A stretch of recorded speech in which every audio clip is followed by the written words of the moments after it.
The offensive line, rated 30th in pre-season, will not be making any further additions to improve it.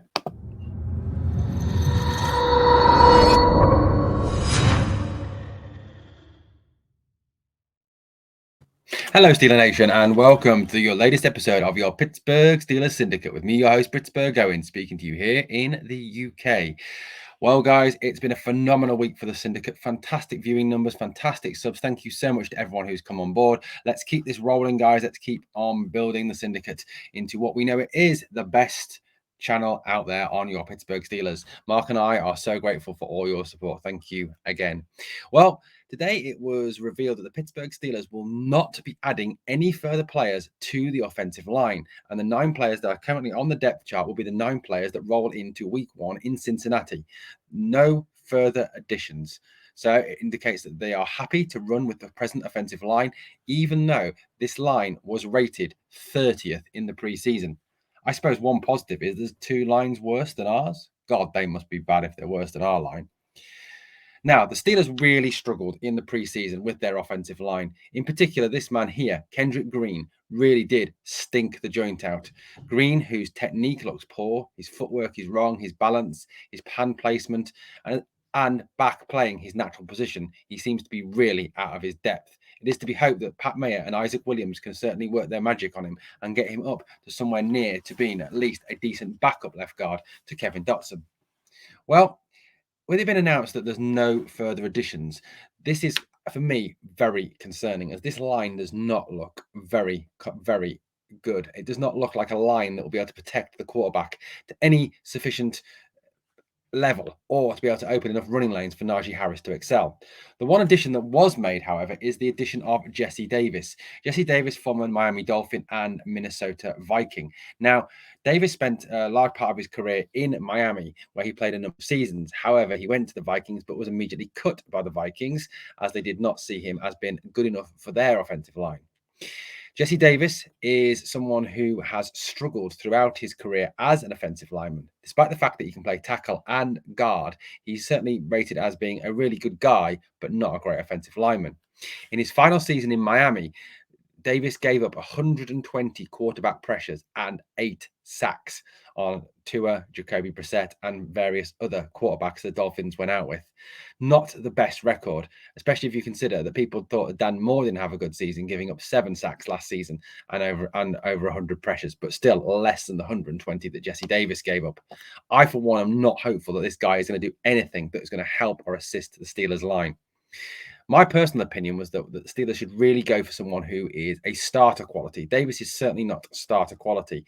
He's a depth piece, and he's not a great depth piece, if we're being honest. So, what is the plan for this Steelers offensive line? That's the big thing. There are big fears amongst Steelers insiders and Steeler Nation that this line could certainly let down any work or any good done by the quarterbacks, wide receivers, and tight ends and running backs, who are undoubtedly very talented on the Pittsburgh Steelers offense. A mobile quarterback in Pickett or Trubisky, a good wide receiver core with the likes of Deontay Johnson, Chase Claypool, George Pickens, and let's face it, Miles Boykin, Calvin Austin III when he finally returns. Tight ends like Pat Frame with Zach Gentry, running back Najee Harris, real talent there. But none of these will flourish if the line cannot protect the quarterback. If the line cannot give the quarterback time to actually pick out his targets downfield, or for these targets to get separation, to get downfield, the Steelers offense is going to struggle again, like it did in the 2021 season. Now, this is, for me, a very short-sighted approach by the Pittsburgh Steelers not to try and reinforce this offensive line going into the new season. Given the struggles they had against the Jaguars, who had a very good pass rush, a type of pass rush they may well come up against in the North on a regular basis, given the fact that Ravens, Browns, and Bengals all have fairly fearsome pass rushes, this could really put the Steelers in a bit of a fix if they cannot protect Trubisky or Pickett or whoever is playing at quarterback. The summer is usually used for addressing these problems, for putting right mistakes, for bringing in players to correct this. This seems to have not been done by the Pittsburgh Steelers. Despite the fact that Mason Cole and James Daniels were signed and Dukes Okorafor was given a new deal, it still seems it is not enough to reinforce and develop this 30th rated line going into the new season. Now, according to Mike Tomlin, the offensive line has worked hard this week and has shown signs of progress, according to Tomlin. However, Tomlin says, and he said in a press conference, that you can make all the steps forward you want in training, but it's on game day when you'll be really tested. And he said that once they review the tape from week one, they'll see to what extent the offensive line has moved forward.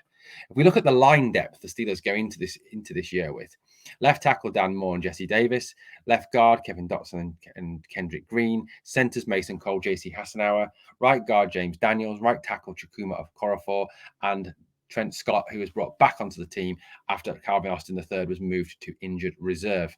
For me, none of these names particularly inspire a great deal of confidence. And the fact there is no backup right guard, although this could well be Jesse Davis, really is a cause for concern. Scott has not performed particularly well, so if Chooks doesn't live up to his contract, then what is it coming after him? And Dotson and Green have not exactly inspired confidence either through this preseason.